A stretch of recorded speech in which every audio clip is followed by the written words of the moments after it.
నేను చేసిన తప్పుని దిద్దుకోవాలి.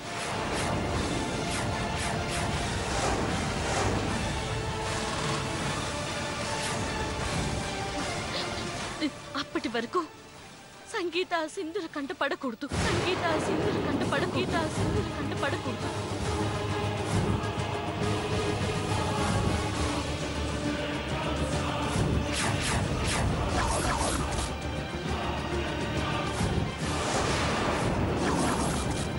అలాగే గీత, అదంతా నేను చూసుకుంటాను.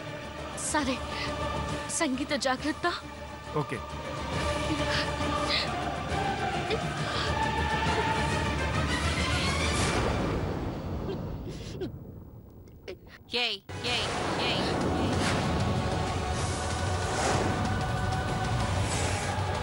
ఎవరితో మాట్లాడుతున్నావు?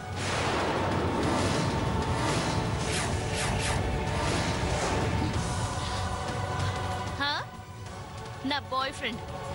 నీకు అవసరమా? నువ్వు ఎవరితో మాట్లాడుతున్నావో అవసరం లేదు, కానీ సంగీత ఎక్కడుందో మాత్రం నాకు అవసరం.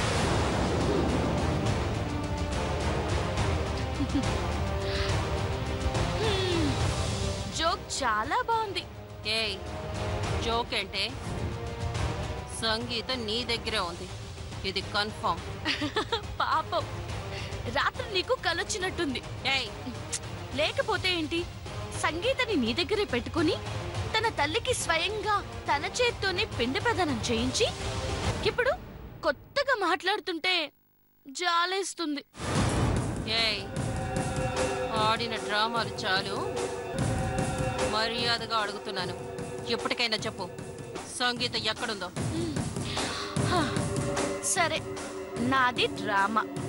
పద, చిన్నత దగ్గరికెళ్ళి ఈ డ్రామాకి తెరదించు. పద, కదలవే. చూడు, అనవసరంగా నన్ను డిస్టర్బ్ చేయకు. సంగీతని తీసుకురావాల్సింది నువ్వు, ఎక్కడుందో చెప్పాల్సింది కూడా నువ్వే. అది మర్చిపోతే నీకే నష్టం.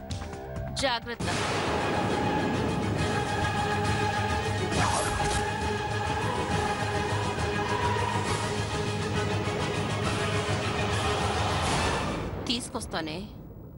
తీసుకొస్తాను. సరైన టైంకి దొరికావు. సంగీత 24 గంటల్లో బయటికి తీసుకొస్తాను.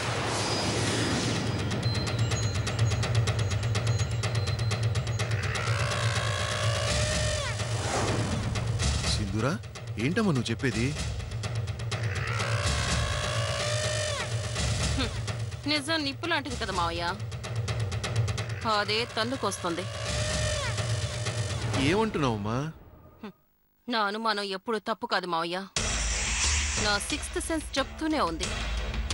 కానీ దాని వయసుని బట్టి కాస్త తక్కువ అంచనా వేశాను, అందుకే మనల్ని అది ఆడిస్తుంది.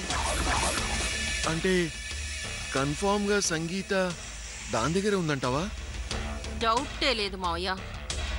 అది సంగీత ఎక్కడెక్కడ అంటూ సంగీతని చూపించాలని కండిషన్స్ పెడుతూ మనల్నే గింగిర్లు తిప్పుతుంది. కానీ నా లెక్క ప్రకారం సంగీత దాని దగ్గర ఉండదమ్మా. కళ్ళ ముందు లేదు, ఇది దాని కంట పడకుండా మెయింటైన్ చేస్తూ ఎక్కడో చాటుగా సంగీతని పెట్టింది.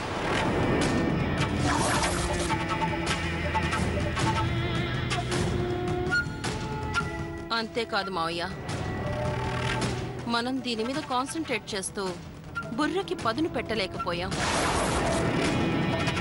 ఈ వ్యవహారంలో మనం ఇంకొకరిని మర్చిపోయాం.